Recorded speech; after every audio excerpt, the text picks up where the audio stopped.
Magandang araw sa inyong lahat, ha? Siyempre, narito na naman tayo sa Spokes Hour. Ay siguro alam niyo na po, no?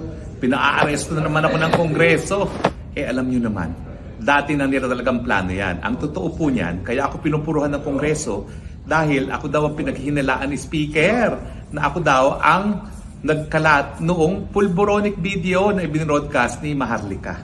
Alam niyo po, that's giving me too much credit. Kasi siyempre, yung makaka-access lang ng pulboronic video, yung nakakalapit kay Presidente. Hindi naman ako nakakalapit kay Presidente. Tumakbo nga ako ng senador sa Unity, pero hindi naman kami naging malapit. No? Kahit anong gawin ko, talagang hindi naman talaga ako naging malapit sa kanya. Kasi talagang parang may distansya siya kapag bagong tao. No? Yun yung aking na-discover. Kaya nag-give up na rin ako. Nasabi ko, di wag. Pero anyway, kaya po talaga sa mulat mula, pinupuruhan nila ako. Now, alam ko naman ho bilang abogado na may kapangyarihan ang Kongreso na mag-cite in contempt. Pero alam nyo ba ho, kaya meron silang ganyang kapangyarihan, hindi po para magparusa. Wala pong kapangyarihan ng Kongreso na mag-contempt para magparusa.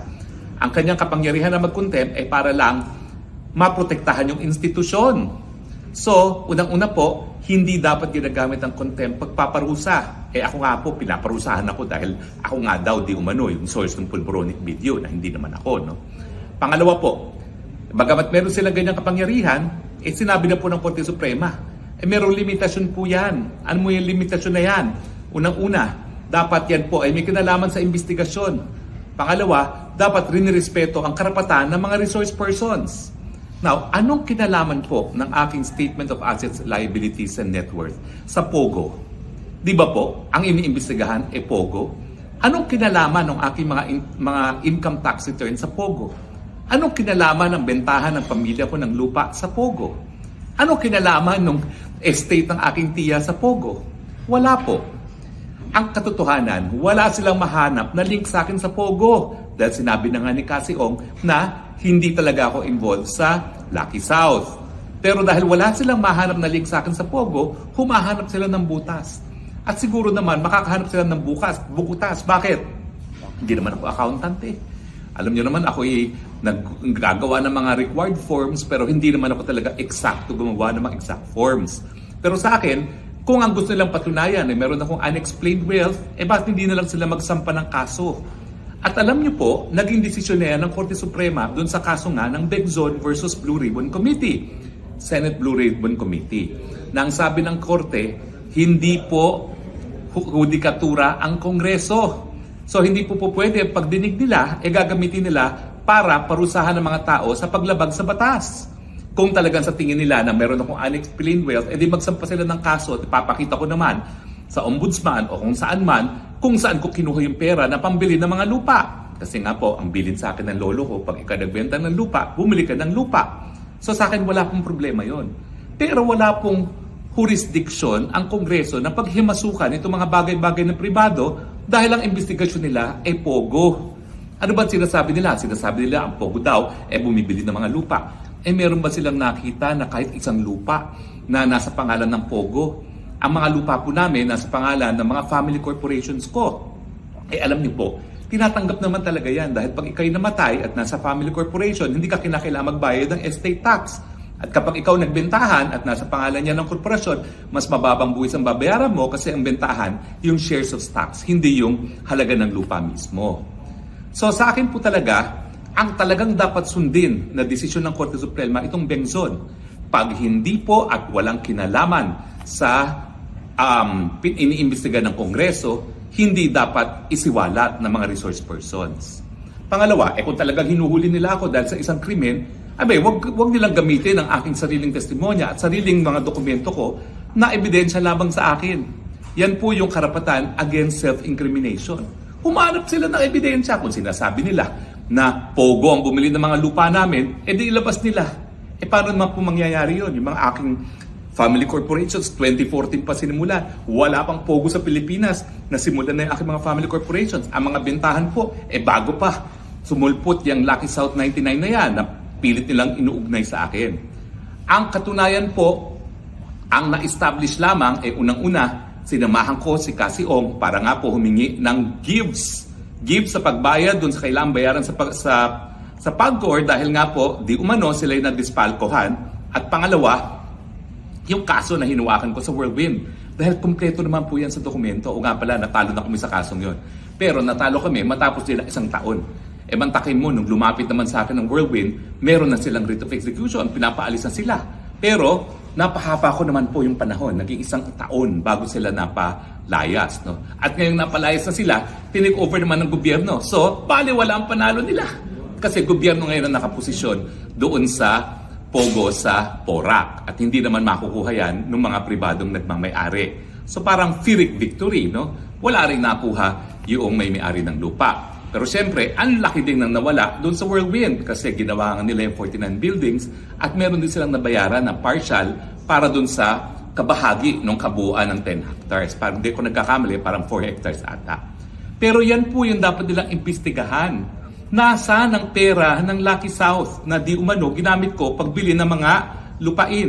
Wala pong ganyan kahit anong testimonya. Kasi ang sabi nga ni Cassie Ong, wala akong kinalaman sa Lucky South. Ang hinawakan ko lang kaso ng ejectment. So siguro naman naintindihan ninyo kung bakit pati yung mga medical records ko anong pakialam ng mga medical records ko at ng misis ko sa investigasyon sa Pogo. At nakita nyo naman talaga yung tiya ko na namatay na, yung kanyang estate, anong kinalaman dyan? So sa akin po, hindi po ako unang-una hindi ako pugante sa batas. Mali po yung sinasabi ni Ace Barbers, na ako daray pugante. Hindi po. Ang contempt of Congress, ikaw ay pinarusahan, pinapakulong ng Kongreso. Pero wala po akong batas na linabag. Nagsampa na po sila ng kaso laban kay Cassie at dun sa iba pang mga involved sa Lucky South 99. Hindi po ako kasama sa kahit anong kaso. Nagsampa nila ng kaso dun sa kay Alice Guo sa Banban. Hindi rin po ako kasama doon. So wala po akong kasong hinaharap sa piskalya o sa hukuman.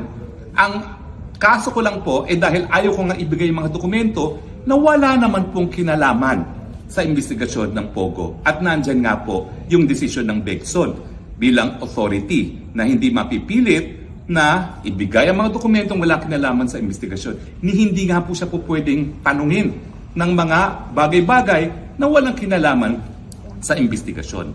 Kasi ang nangyari dun sa Begson, nagkaroon na po ng kaso Ang iniimbestigahan nila parang nagkaroon daw ng korupsyon dahil yung mga korporasyon ni Cocoy Romualdez di umano ay binili ng Lopa family na kamag-anak ni Cory Aquino.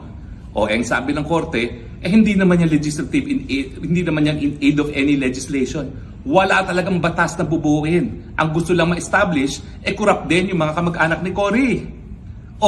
Sabi ng korte, dahil hindi siya in aid of legislation, hindi dapat ituloy ang investigasyon. At lalong-lalo na dun sa kaso ng Begson na meron ng kasong nakasampa sa ombudsman.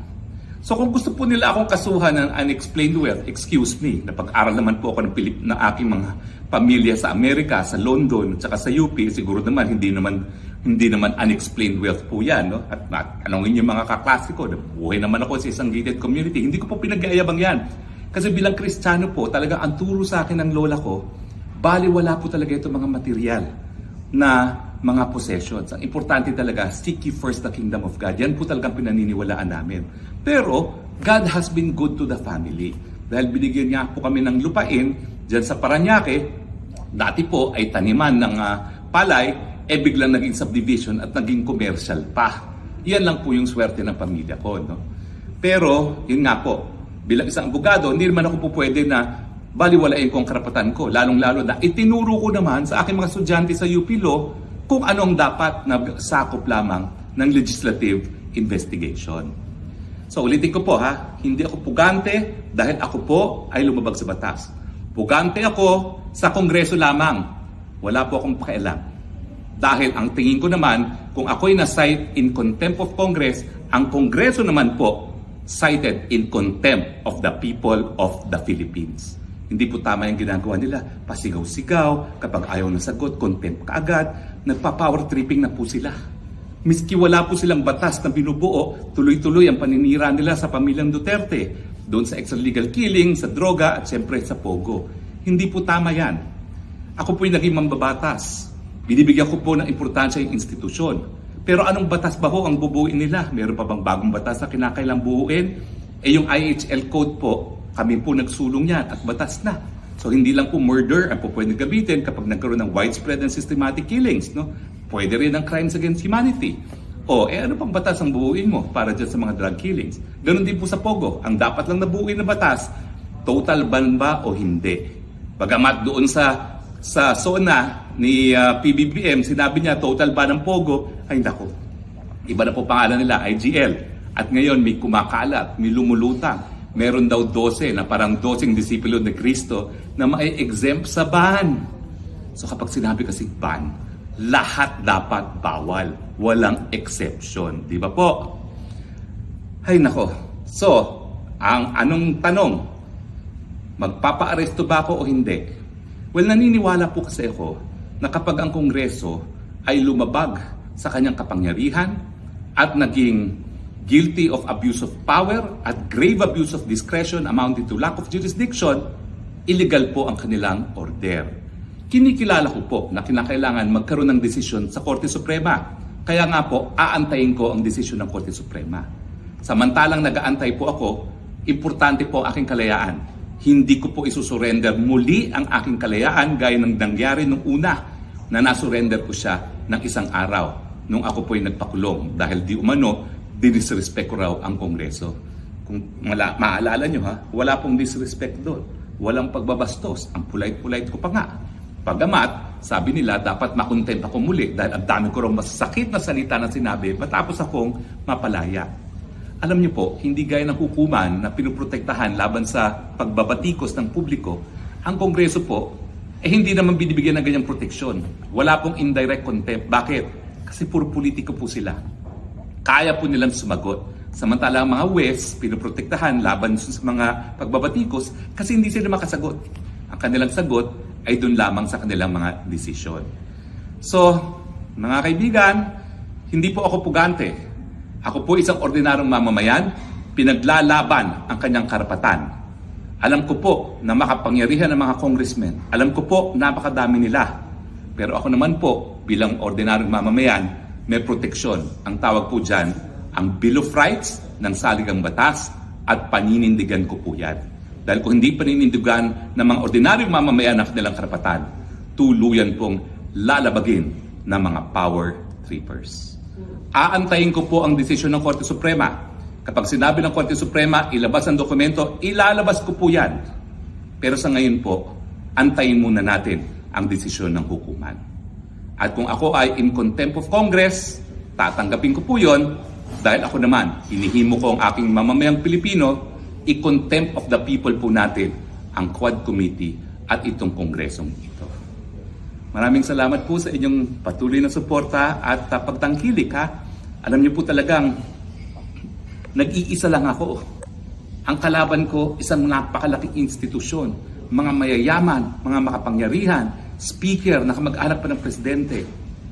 Pero nandyan po ang aking pananampalataya sa Panginoon at nandyan po aking paniniwala na ang sambayang Pilipino suportado po kapag pinaninindigan ang karapatan ng mga ordinaryong mamamayan. Maraming salamat po at gaya ng aking palaging sinasabi, I love you Philippines. You're the only country that I have because you're the only country therefore that I will love. Magandang araw po sa inyong lahat.